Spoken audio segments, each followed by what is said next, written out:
À présent, Egencia, comment réserver un véhicule de location? Donc, vous pouvez bien évidemment faire réserver voiture. Là, je vais vous montrer un autre cas afin d'associer la voiture à votre voyage, mais quoi qu'il en soit, dans les deux cas de figure, vous arriverez sur la même page. Donc là, en fait, dans mes voyages, que j'ai déjà enregistrés et confirmés, j'ai celui-ci pour Nice. Donc je vais dessus. Mon récapitulatif de voyage apparaît. Voilà, j'ai mes billets, j'ai mon hôtel que j'ai cherché tout à l'heure mais que j'ai pas réservé qui apparaît, donc je peux le réserver. Et j'ai mon retour. Voilà, arrivé à l'aéroport, je voudrais réserver un véhicule. Donc, ajouter une voiture.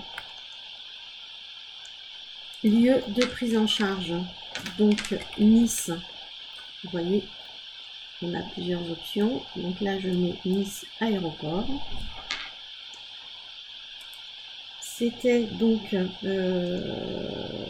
un départ le 7 avec une arrivée à 20h. Donc je mets une prise en charge à partir de 20h. Soit je le restitue au même endroit quand je prends mon vol retour, et dans ce cas-là, je laisse comme ça. Il se peut, pour une raison ou une autre, que je doive restituer le véhicule dans une autre agence. Donc dans ce cas-là, je décoche. Attention, forcément, il y a des frais supplémentaires à chaque fois que l'on abandonne un véhicule dans un autre lieu que celui dans lequel on l'a pris. On va dire que voilà, j'étais à Monaco,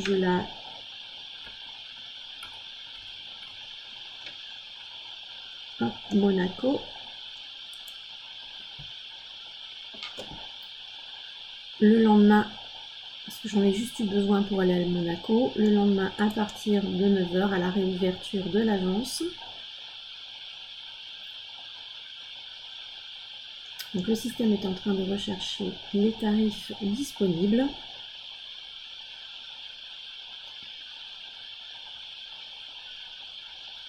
Voilà.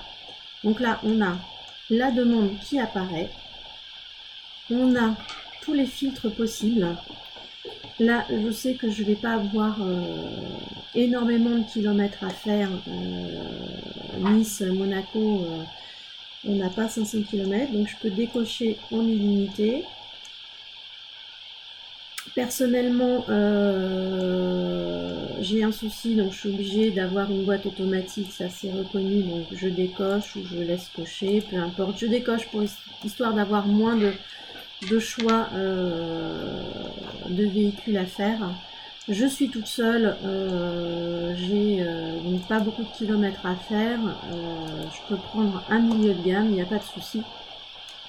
Et vous voyez, j'ai tous les tarifs qui s'affichent par ordre croissant, avec donc kilométrage inclus 250 km largement suffisant.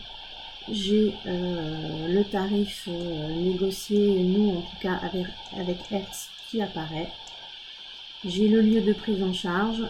Nice, Côte d'Azur, c'est l'aéroport. La restitution, là, il nous indique où c'est dans Monaco. Je fais choisir.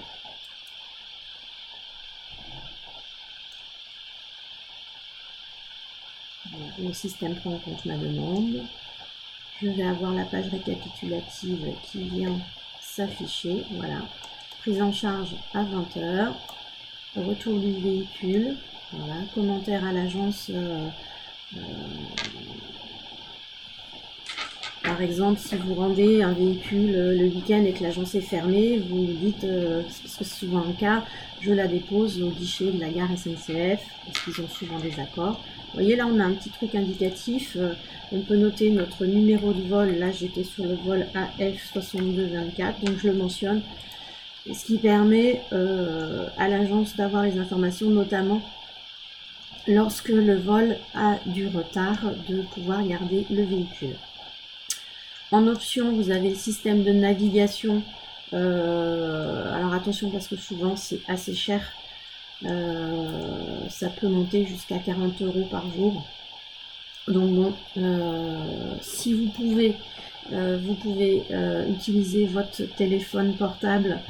On a tous une application Waze ou Mappy via Michelin ou autre, dans la condition où vous ayez tout ce qu'il faut pour poser votre portable correctement et ne pas être en danger lorsque vous regardez justement la route. Voilà, c'est tout ce que vous avez à compléter. Il n'y a aucun autre élément à rajouter. Motif du déplacement toujours qui reste impératif à mentionner. Visite client, voilà. Et je peux donc effectuer ma réservation. Je vais revenir à la page définitive de mon voyage, où là en fait on aura donc tout le déroulé du voyage qui va apparaître. Et c'est également ce que vous retrouvez sur l'application. Donc c'est intéressant de charger l'application essentiellement donc pour les hôtels, parce qu'aujourd'hui que les hôtels peuvent être réservés via l'application, mais pour avoir justement ce récapitulatif voyage, vous voyez, vous avez votre premier vol, ensuite forcément par ordre chronologique, vous avez la réservation de votre véhicule, ensuite la réservation de votre hôtel et le dernier vol. Voilà, donc vous avez tous ces éléments en fait sur l'appli qui sont exactement ceux-là. Vous avez également des informations qui apparaissent en cas de retard de vol, ce genre de choses. Donc allez naviguer un petit peu sur l'appli, que ce soit sur téléphone ou sur tablette. Elle est vraiment très ludique. Voilà en ce qui concerne la réservation de véhicules. Vous avez ici bien entendu les conditions, le kilométrage, voilà par exemple. Et à tout moment, en tout cas pour les réservations de véhicules, la plupart du temps, il n'y a pas de condition d'annulation, donc je peux revenir dessus et l'annuler sans problème. Voilà en ce qui concerne la réservation de véhicules.